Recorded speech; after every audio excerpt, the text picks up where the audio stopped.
We dodged the bullet this time.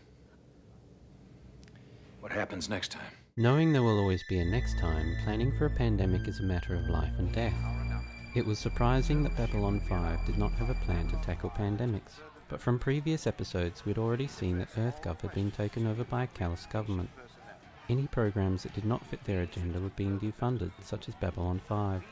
So it's not surprising pandemic plans were missing. After all, we saw the same mistakes in the US. In fact, the US already had a pandemic plan, but it was never activated. History had taught the experts that each succeeding administration would be complacent. Then an outbreak would spur the government to action, only for them to lose steam a few years later, and for the next administration to forget those lessons entirely. This cycle of complacency had been running since at least the 1950s.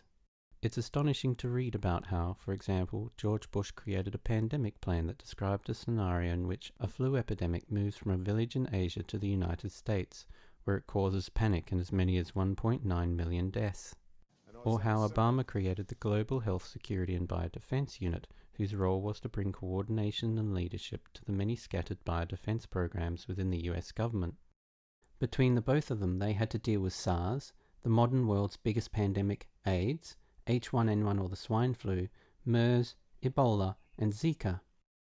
Yet at the same time, both incoming governments abolished the senior health position taken by Rear Admiral Kenneth Bernard, an epidemiologist.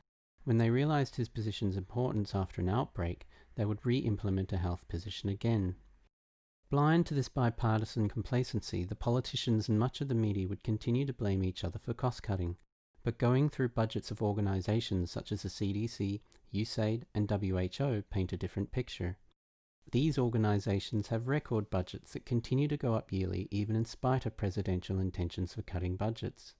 $6 billion for the CDC, $27 billion for USAID, $4 billion for the WHO, and this still doesn't represent all the biodefense programs. In the end, pandemic resources in the US were many and varied. Previous outbreaks had been more or less well managed by how willing the president was to engage with those resources and the science. It is generally accepted, for example, that Obama's first outbreak, H1N1, was handled well.